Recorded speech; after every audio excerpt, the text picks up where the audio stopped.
Hello students, welcome to learn easy maths and arts classes. आज इस video में मैं आपको कॉन्ग्रेंस की एक्सरसाइज नंबर 6B के रिमेनिंग क्वेश्चंस कराऊंगा। Question number first and second I had already explained you in the previous video. अगर आपने वो वीडियो नहीं देखी है तो लिंक आपको डिस्क्रिप्शन बॉक्स में मिल जाएगा।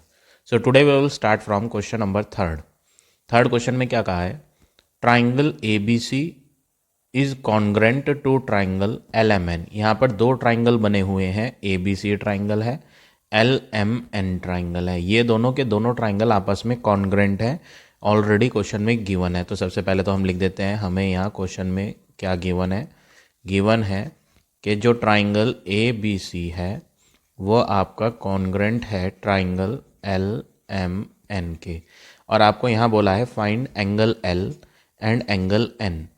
एल और एन एंगल हमें फाइंड करने हैं। तो ऐसे में आपको सबसे पहले क्या करना है, सबसे पहले आप इस ट्राइंगल को देखेंगे।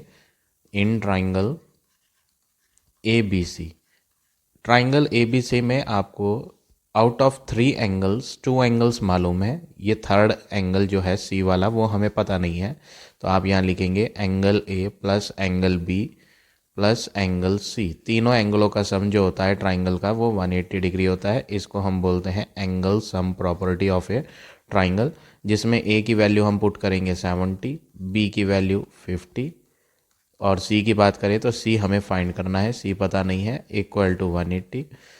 70 प्लस 50 करेंगे तो ये हो जाएगा 120 plus angle C equal to 180 degree. तो यहाँ से एंगल सी का आ जाएगा answer 180 minus 120 that is 60 degree. तो हमने यहाँ एंगल सी का आंसर फाइंड कर लिया। एंगल सी का आंसर है 60 डिग्री।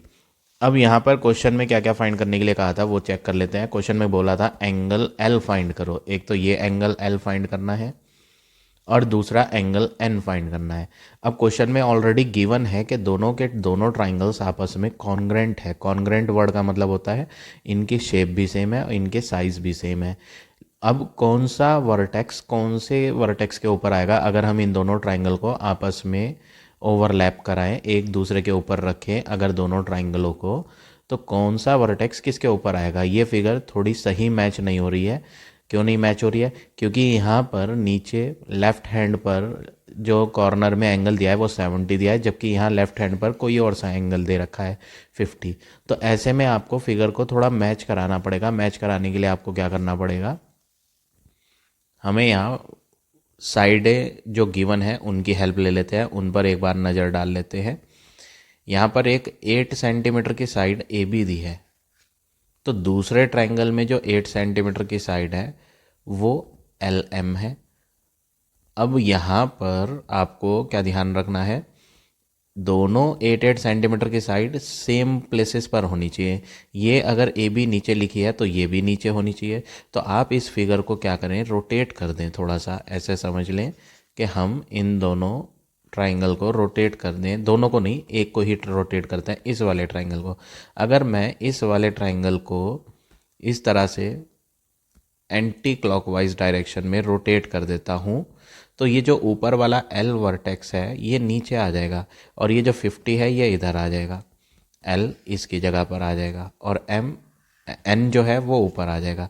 तो एंटी क्लॉकवाइज डायरेक्शन में रोटेट करने पे फिगर कुछ इस तरह से नज़र आएगी। यहाँ बना लेते हैं, जो ऊपर एल था वो नीचे आ गया, जो एम था वो इधर आ गया और जो यहाँ एन लिखा हुआ था वो एन ऊपर पहुँच गया।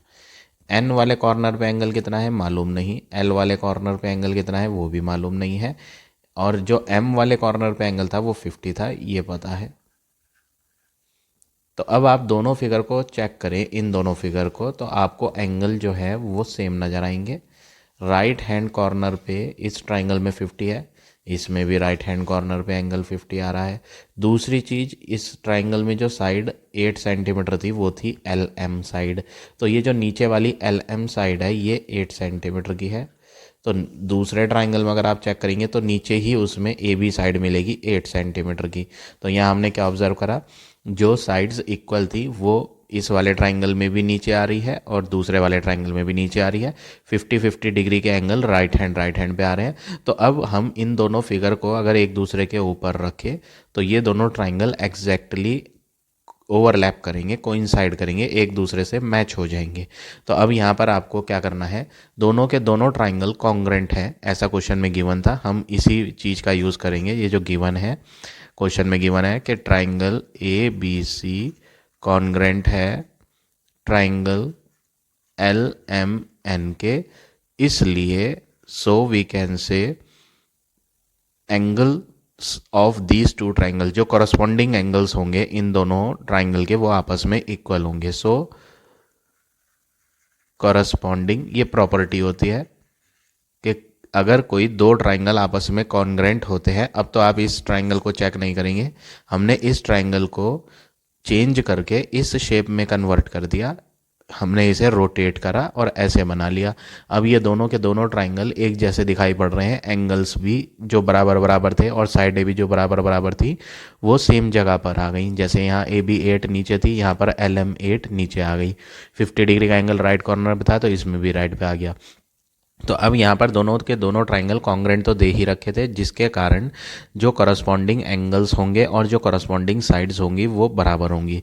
ये प्रॉपर्टी होती है जो आपको याद रखना है। अगर कोई दो ट्राइंगल कॉन्ग्रेंट होते हैं तो उसके करस्पॉन्डिंग एंगल्स और करस्पॉन्डिंग साइड्स भी बराबर होते हैं। करस्पॉन्डिंग एंगल्स और करस्पॉन्डिंग साइड्स कौन कौन से होते हैं, जैसे मैं इस फिगर को इसके ऊपर रखूँगा तो आप ऑब्जर्व करोगे, ये जो ए कॉर्नर वाला एंगल है, इस ट्राइंगल को अगर उठाकर हम इस पे रखें तो ये ए कॉर्नर वाला एंगल जो है वो एल कॉर्नर पे जाएगा, यानी ए और एल एंगल आपस में बराबर होंगे। तो corresponding angles of triangle A B C and triangle L M N are equal, क्योंकि क्वेश्चन में बोला था कि triangle A B C congruent है ट्राइंगल एल एम एन के, इसलिए हम कहेंगे कि जो कॉरस्पॉन्डिंग एंगल्स होते हैं दोनों के दोनों ट्राइंगलों के, जो कॉन्ग्रेंट ट्राइंगल है वो उस ट्राइंगल के कॉरस्पॉन्डिंग एंगल आपस में क्या होंगे, इक्वल होंगे। तो कॉरस्पॉन्डिंग एंगल कौन कौन से हो गए, एंगल ए इक्वल होगा एंगल एल के, और दोनों के आंसर बराबर होंगे। ए का आंसर 70 है तो एल का आंसर भी क्या होगा, 70। इसी तरह कॉरस्पॉन्डिंग एंगल बी है, ये बी वाला यहाँ पर एम वाले के ऊपर आएगा, तो एंगल बी और एंगल एम दोनों बराबर बराबर होंगे, और यहाँ ऑलरेडी फिगर में दे ही रखे थे दोनों 50-50 डिग्री के एंगल। और तीसरा वाला जो है वो सी वर्टेक्स वाला जो एंगल है वो किसके इक्वल होगा, एन वर्टेक्स वाले एंगल के, क्योंकि जब हम दोनों ट्राइंगल को एक दूसरे के ऊपर रखेंगे तो सी वाले कोने के ऊपर एन कॉर्नर वाला एंगल आएगा, तो सी और एन बराबर बराबर होंगे। और सी वाले एंगल की वैल्यू 60 थी तो एन वाले एंगल की वैल्यू भी कितनी हो जाएगी, 60 हो जाएगी। तो ये हो गया आपका फाइनल आंसर क्वेश्चन नंबर 3 का। अब आ जाते हैं नेक्स्ट क्वेश्चन पे, क्वेश्चन नंबर 4। फोर्थ क्वेश्चन में क्या कहा है, इन द एडजॉइनिंग फिगर, ये आपको यहाँ फिगर दे रखी है, इस फिगर में एल एन और एम ओ साइड बराबर बराबर है। अगर आप फिगर को ध्यान से देखें, मैं यहाँ पर दोनों ट्राइंगल्स जो हमें नज़र आ रहे हैं मैं अलग अलग बना देता हूँ। एक ट्राइंगल आपका एन एल एम है और दूसरा ट्राइंगल आपका एल ओ एम है। इस ट्राइंगल की बात करें तो ये ट्राइंगल ये वाला है आपका। तो आप फिगर में अपनी बुक टेक्स्ट बुक में देखेंगे तो आपको यहाँ मैंने जो आपको फिगर दे रखी है यहाँ पर थोड़ा प्रिंटिंग में जो टाइपिंग में है क्लियर नहीं आ रही है फ़ोटो, यहाँ पर सिंगल मार्क लगा हुआ है, तो हम भी यहाँ एन एल वाली साइड पे सिंगल मार्क लगा लेते हैं। ओ एल वाली साइड पे डबल मार्क लगा हुआ है तो ओ एल वाली पे डबल मार्क लगा लेते हैं। इसी तरह आपका एन एम की बात करें, एन एम पे डबल मार्क लगा हुआ है तो हम एन एम पे डबल मार्क लगा लेते हैं। और ये जो ओ एम है, इस ओ एम पे आपका सिंगल मार्क लगा हुआ है तो हम यहाँ ओ एम पे सिंगल मार्क लगा देते हैं। तो आपके ये दोनों ट्राइंगल्स जो यहाँ बने हुए थे मैंने सेपरेट अलग अलग करके बना दिए। अब ये जो मार्क्स होते हैं ये मार्क्स डिनोट करते हैं कि ये दोनों साइड आपस में बराबर है। कौन कौन सी दो साइड आपस में बराबर है, एन एल वाली साइड और ओ एम वाली साइड, एन एल वाली साइड और ओ एम वाली साइड आपस में बराबर हैं, ये मार्क डिनोट कर रहे हैं। अब जब ये दोनों साइड्स बराबर हैं तो इन दोनों बराबर वाली साइड्स की हेल्प से हम कॉरस्पॉन्डिंग वर्टेक्स ढूंढ सकते हैं। कैसे ढूंढ सकते हैं? एनएल वाली साइड के सामने एम कोना आ रहा है, तो एम वाला वर्टेक्स कॉरस्पॉन्डिंग होगा किसके? जो इक्वल साइड ओ एम थी उसके सामने जो वर्टेक्स आ रहा है वो है एल, तो एम और एल कॉरस्पॉन्डिंग वर्टेक्स हो गए। इसी तरह दूसरी साइड जो बराबर थी एन एम, जिस पर डबल मार्क लग रहे थे, एन एम वाली साइड के अपोजिट में जो कॉर्नर आ रहा है वो एल आ रहा है, तो दूसरे वाले ट्राइंगल में जो डबल मार्क की साइड थी दूसरे ट्राइंगल में, उसके सामने कौन सा वर्टेक्स आ रहा है? एम वर्टेक्स आ रहा है। पहले ट्राइंगल में सिर्फ एक ही कोना बचा, वो है एन, तो जिस प्लेस पर एन होगा उस प्लेस पर यहाँ पर जो रिमेनिंग वर्टेक्स है इस ट्राइंगल में वो ओ बचा है, तो ओ हो जाएगा। तो यहाँ मैंने ये कॉरस्पॉन्डिंग वर्टिसेस बना लिए। अब क्वेश्चन में क्या कहा था कि एल एन एम ओ के बराबर है, एम एन एल ओ के बराबर है। Which of the following statement hold? आपको यहाँ पर बताना है इन तीन पार्ट्स में से कौन सी स्टेटमेंट होल्ड मीन्स ट्रू है। होल्ड का मतलब है कि इनमें से कौन सी स्टेटमेंट ट्रू है और कौन सी फॉल्स है, ये बताना है आपने। तो हम पहली कंडीशन चेक करते हैं। पहली कंडीशन में पहले ट्राइंगल में जो फर्स्ट अल्फ़ाबेट लिखा है वो एल लिखा है, और सेकंड वाले ट्राइंगल में जो फर्स्ट अल्फ़ाबेट लिखा है एल लिखा है। तो हम चेक कर लेते हैं। पहले ट्राइंगल में एल एम एन बोला है, जिसमें पहला वर्टेक्स एल था और दूसरे वाले में भी एल था, तो एल के साथ कॉरस्पॉन्डिंग वर्टेक्स एल नहीं होगा, एम होगा, जबकि यहाँ पर एल के साथ एल दे रखा है, यानी ये कंडीशन आपकी क्या है? फॉल्स है। ये एक गलत स्टेटमेंट है, ये सही स्टेटमेंट नहीं है। अब आ जाते हैं दूसरे वाली स्टेटमेंट पे। दूसरे वाले स्टेटमेंट में भी यही बात आ रही है क्या कि फर्स्ट वाला वर्टेक्स फर्स्ट ट्राइंगल में एल दिया है और सेकंड वाला वर्टेक्स जो है सेकंड वाला ट्राइंगल जो है उसमें पहला वर्टेक्स वो भी एल दिया है, यानी एल और एल कॉरस्पॉन्डिंग वर्टेक्स है, ऐसा ये स्टेटमेंट कह रहा है। तो यहाँ पर एल के साथ तो कॉरस्पॉन्डिंग वर्टेक्स एम होना चाहिए, जबकि यहाँ एल के साथ एल दे रखा है, तो ये स्टेटमेंट भी आपका क्या है? फॉल्स है। अब तीसरे स्टेटमेंट की बात करें तो यहाँ पर पहले ट्राइंगल में एल वर्टेक्स और दूसरे ट्राइंगल में एम वर्टेक्स, यानी एल और एम कॉरस्पॉन्डिंग वर्टेक्स कहा है, तो हाँ ये सही है, एल के साथ एम ही कॉरस्पॉन्डिंग वर्टेक्स है। अब एम के साथ कॉरस्पॉन्डिंग वर्टेक्स जो दूसरा दे रखा है वो एल दिया है, एम के साथ एल, हाँ ये भी सही है, मैंने यहाँ आपको दिखाया था लिखकर, एम और एल कॉरस्पॉन्डिंग वर्टेक्स है। तीसरा वर्टेक्स यहाँ एन है, तो उस वाले सेकंड वाले ट्राइंगल में जो तीसरा वर्टेक्स है वो ओ है, यानी एन और ओ थर्ड प्लेस पर लिखे हैं, तो एन और ओ कॉरस्पॉन्डिंग वर्टेक्स है। हम चेक कर लेते हैं, हमने यहाँ क्या लिखा था? एन और ओ कॉरस्पॉन्डिंग वर्टेक्स है, यानी यहाँ पर जो तीनों के तीनों वर्टिसेस दोनों ट्राइंगल में लिखे हैं वो सही प्लेसेस पर लिखे हैं, तो ये वाला स्टेटमेंट आपका क्या है? ट्रू है, और ये बाकी दो स्टेटमेंट आपके फॉल्स हैं। तो आप इसमें लिखेंगे कैसे? ट्रू और फॉल्स तो आपने लिख दिया, लेकिन ट्रू और फॉल्स बताने से पहले ये चीज़ जरूर लिख कर दिखाएं कि कॉरस्पॉन्डिंग वर्टेक्स कौन कौन से हैं। एम के कॉरस्पॉन्डिंग वर्टेक्स कौन है? एल। एल का कॉरस्पॉन्डिंग वर्टेक्स कौन है? एम। और एन का कॉरस्पॉन्डिंग वर्टेक्स क्या है? ओ। तो ये जो तीन वर्टिसेस हैं ये फर्स्ट ट्राइंगल के हैं, और ये जो तीन वर्टिसेस हैं ये सेकेंड ट्राइंगल के हैं। तो इस तरह से आप ये क्वेश्चन नंबर 4 करेंगे। अब आ जाते हैं नेक्स्ट क्वेश्चन पे। Question number 5। फिफ्थ क्वेश्चन में क्या कहा है? In the adjoining figure O is the mid point of A B side. ये जो फिगर आपको दे रखी है इसमें ए बी वाली साइड का मिड पॉइंट ओ है। ये जो ओ पॉइंट है इस ए बी वाली लाइन का मिड पॉइंट है। मिड पॉइंट का मतलब होता है ये ओ ए बी के बिल्कुल सेंटर में है, जिसकी वजह से ओ बी की लंबाई और ओ ए की लंबाई बराबर होगी। क्वेश्चन में फिगर में बने हुए भी हैं ये डबल डबल मार्क, तो ये डबल डबल मार्क डिनोट करते हैं कि ये दोनों हिस्से ओ बी वाला और ओ ए वाला बराबर है। क्यों ये बराबर है? इसका रीज़न ये है कि ओ ए बी का मिड पॉइंट था। और आगे बोला है एंगल ओ ए सी। ओ ए सी ये जो सिंगल मार्क वाला एंगल है इक्वल है ओ बी डी के, ये भी सिंगल मार्क वाला एंगल। तो ये जो सिंगल सिंगल मार्क एंगल के लगे हुए हैं ये मार्क डिनोट करते हैं कि ये दोनों एंगल भी आपस में क्या है? बराबर है। अब आपको प्रूव करना है कि ए सी बराबर बी डी है। ये ए सी और ये बी डी आपस में बराबर बराबर बराबर दिखानी है। तो अब आपको करना क्या है, यहाँ आप इन दोनों ट्राइंगल को, ट्राइंगल नंबर 1 और ट्राइंगल नंबर 2, इन दोनों ट्राइंगल्स को आप कॉन्ग्रेंट प्रूव करें।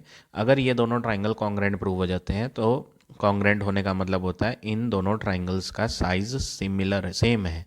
तो साइज सेम होने का मतलब है इनकी साइडें कॉरस्पॉन्डिंग वाली बराबर होंगी, इन दोनों ट्राइंगल के एंगल भी कॉरस्पॉन्डिंग वाले बराबर होंगे। कॉरस्पॉन्डिंग का मतलब अगर हम इस फर्स्ट ट्राइंगल को सेकंड ट्राइंगल के ऊपर रखें तो फिगर बिल्कुल सेम एग्जैक्टली एक जैसे बन जाए, और कॉरस्पॉन्डिंग वो हो जाएंगे जो एंगल जिस एंगल के ऊपर आएगा, जो साइड जिस साइड के ऊपर आएगी, तो वो आपस में क्या कहलाती हैं, कॉरस्पॉन्डिंग कहलाती हैं।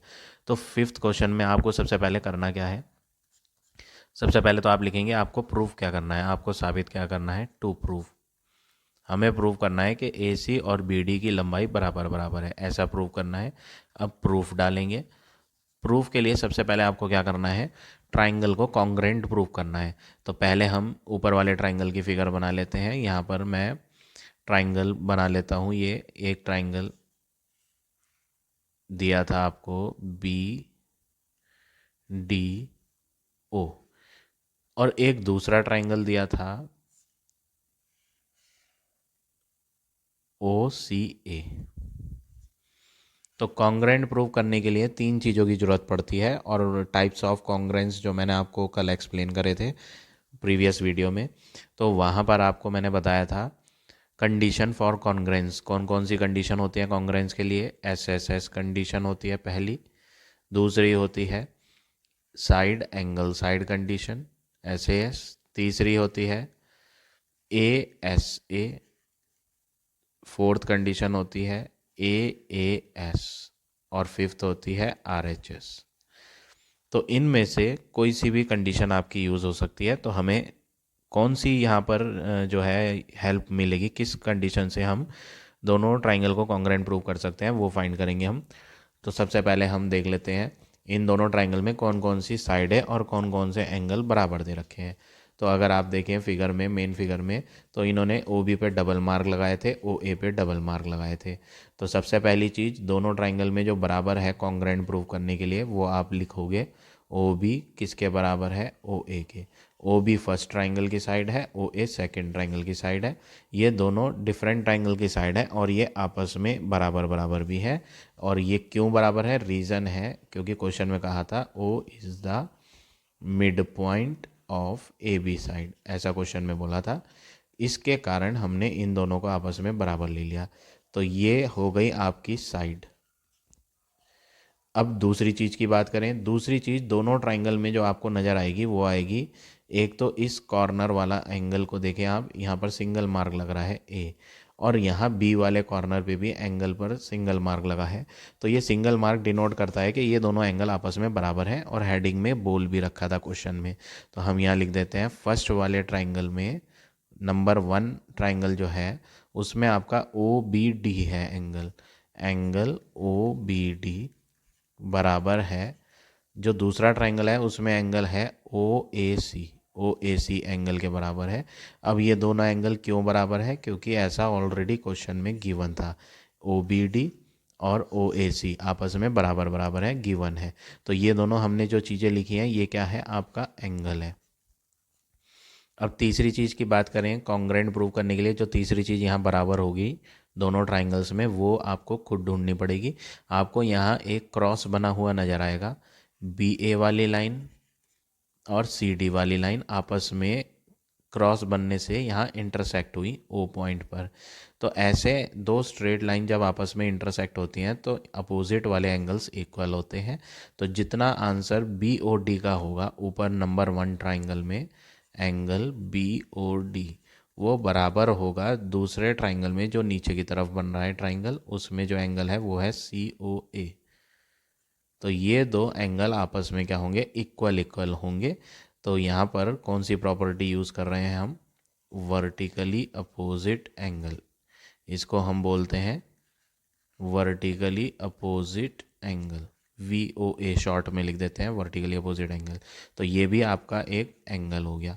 तो यहाँ पर आपने तीन चीज़ यूज़ करी, एक तो साइड का पेयर है और बाकी दो चीज़ें एंगलों का पेयर है। तो दो एंगल वाली प्रॉपर्टी या तो ये है ASA या फिर AAS। अब ASA कब होती है और AAS कब होती है, ये मैंने आपको ऑलरेडी प्रीवियस वीडियो में एक्सप्लेन करा था। किसी दो ट्राइंगल्स में ASA प्रॉपर्टी तब लगती है जब दोनों ट्राइंगलों में दो एंगल बराबर हो। सपोज करो ये 60-60 डिग्री के हैं और ये दोनों 50-50 डिग्री के हैं। तो हमने यहाँ दोनों ट्राइंगलों में दो दो एंगल्स बराबर ले लिए, तो AA प्रॉपर्टी हो गई। और बीच में जो ऐसा है वो बीच में कब आता है साइड, जब इन्हीं दोनों इक्वल वाले एंगल्स के निचली वाली साइड बराबर हो आपस में। यानी इंक्लूडेड वाली साइड, इंक्लूडेड साइड मतलब जो एंगल्स आपस में बराबर थे दोनों ट्राइंगलों में, उसके नीचे आने वाली साइड दोनों ट्राइंगलों में क्या हो, बराबर, तो उसे इंक्लूडेड साइड बोलते हैं। तो ऐसे में ASA प्रॉपर्टी लगती है। अगर दोनों एंगलों के नीचे वाली साइड नहीं हुई, कोई और सी साइड हो गई, तो उस केस में आपकी जो प्रॉपर्टी होगी वो होगी AAS। तो अब हम चेक कर लेते हैं हमने कौन कौन से एंगल लिए थे। मैं यहाँ मेन फिगर में भी डाल देता हूँ। हमने इन दोनों एंगल को भी ले रखा है। एक एंगल ये है जो इसके वर्टिकली अपोजिट था, यहाँ पर दूसरी फिगर में भी दिखा देते हैं डबल मार्क से, ये वाला एंगल इस वाले के इक्वल था। तो अब आप यहाँ देखें आपने एंगल कौन कौन से लिए थे इक्वल और साइड कौन कौन सी ली थी इक्वल, चेक कर लेते हैं भाई। पहला एंगल ये जो दूसरे ट्राइंगल में इसके इक्वल है, और दूसरा एंगल ये है डबल मार्क से दिखाया हुआ जो दूसरे ट्राइंगल में इसके इक्वल है। तो अब जो दो एंगल हमने यहाँ बराबर बराबर लिए थे दोनों ट्राइंगलों में, उनके नीचे वाली साइड भी बराबर है। अगर आप ध्यान से देखें, एंगल जो हमने बराबर लिए थे दोनों फर्स्ट ट्राइंगल में, जो सेकंड ट्राइंगल के एंगलों के बराबर थे, उन्हीं दोनों एंगल्स के नीचे वाली साइड भी आपस में बराबर है।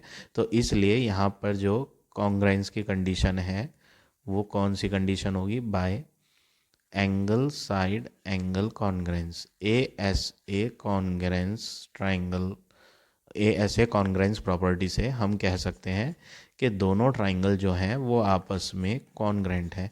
अब ट्राइंगल का नाम जो है वो हम अपनी चॉइस से नहीं लिखा करते, वो मैंने आपको कल क्वेश्चन नंबर 2 में सिखाया था। ट्राइंगल के नाम लिखने के लिए क्या तरीका होता है, कॉरस्पॉन्डिंग वर्टिसेस को मैच करके लिखते हैं। तो हम कॉरस्पॉन्डिंग वर्टिसेस कैसे मैच करेंगे, एंगल की मदद ले लो। ये B कॉर्नर वाला जो एंगल है फर्स्ट ट्राइंगल का, वो कौन से कोने के बराबर है, A कॉर्नर वाले एंगल के। तो कॉरस्पॉन्डिंग वर्टिसेस B के साथ A हो गया।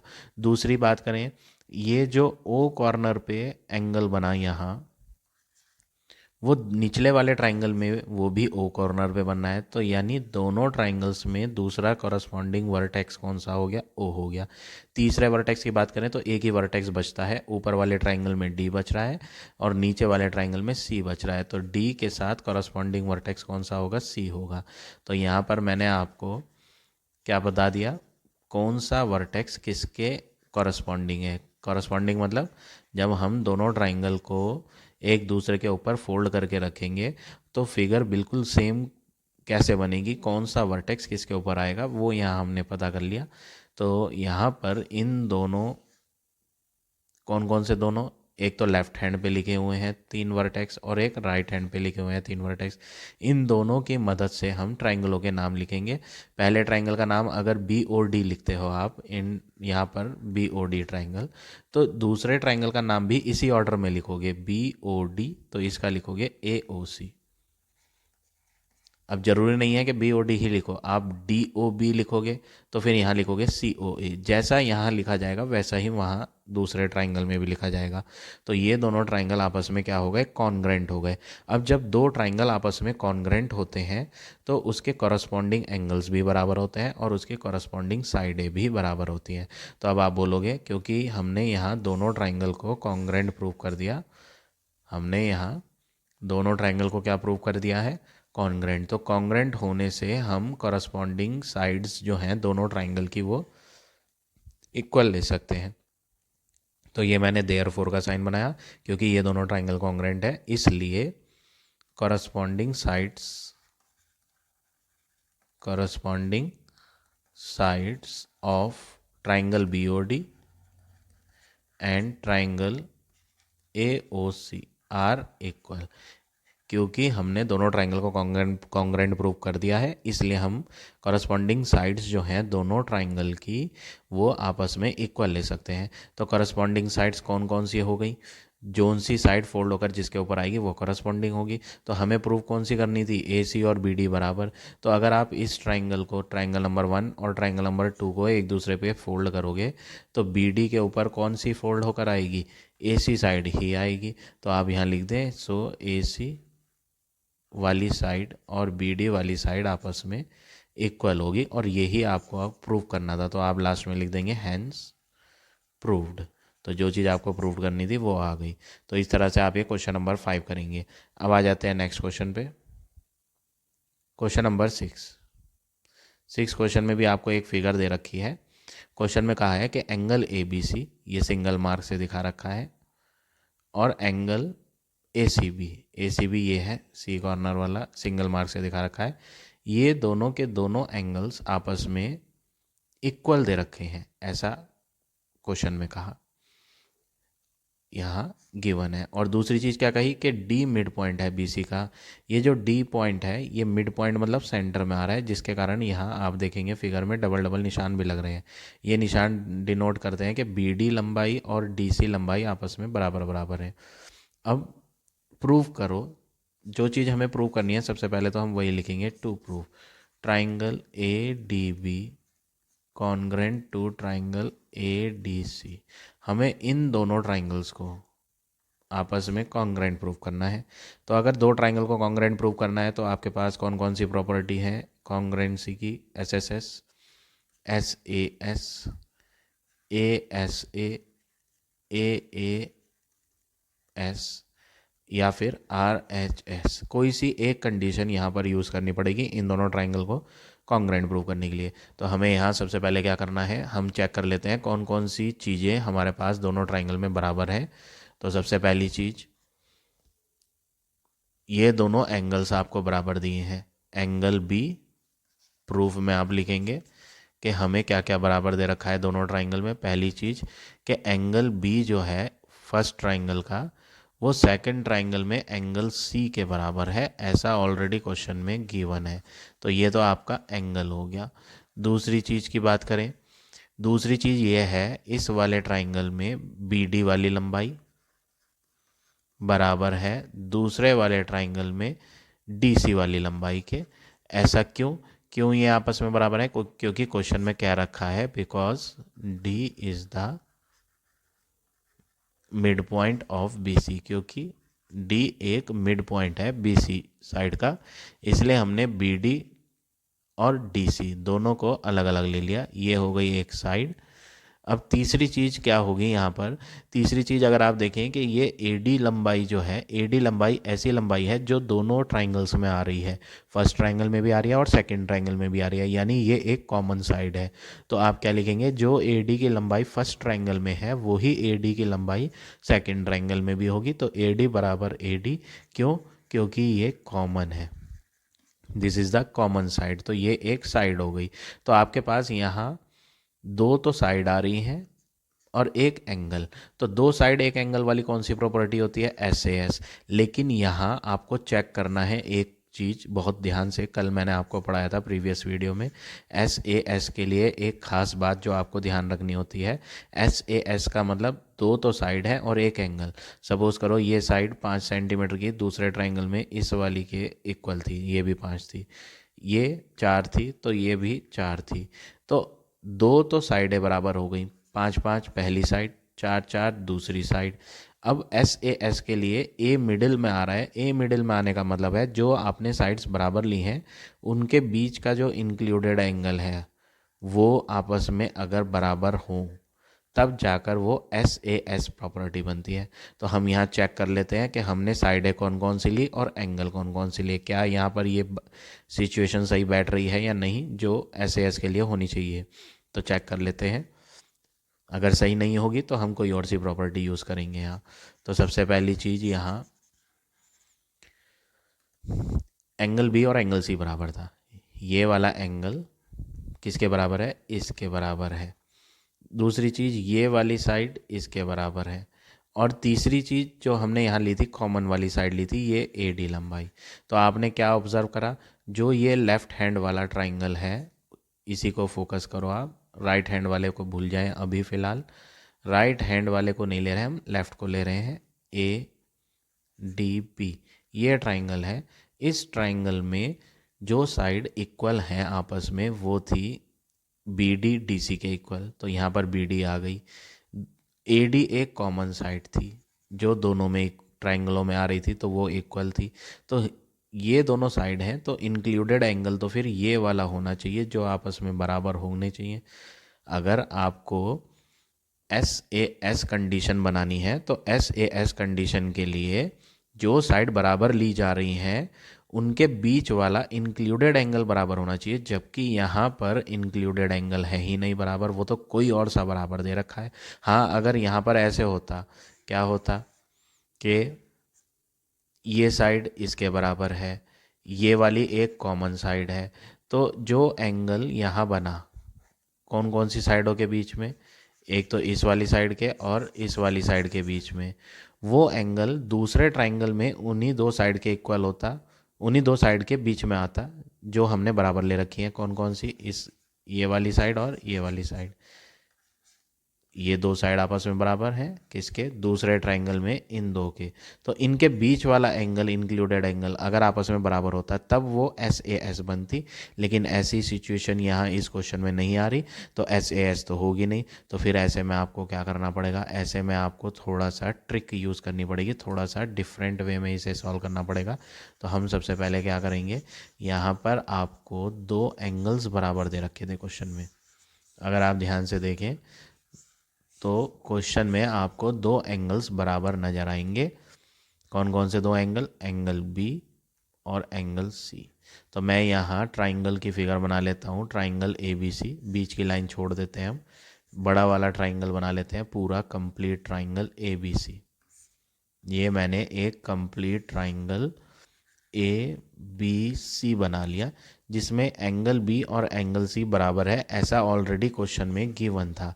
तो जब कभी भी ट्राइंगल में दो एंगल बराबर होते हैं तो उनके सामने वाली साइड की लंबाई भी बराबर होती है, क्योंकि ये प्रॉपर्टी होती है जो एंगल अपोजिट मीन्स सामने आते हैं, जो एंगल अपोजिट होते हैं इक्वल साइड्स के, वो आपस में एंगल इक्वल होते हैं। Angle opposite to equal sides are equal, इस प्रॉपर्टी का यहाँ यूज़ करेंगे। तो आप बोल सकते हो एंगल बी के सामने ए सी साइड है और एंगल सी के सामने ए बी साइड है, तो ए सी और ए बी बराबर होगी।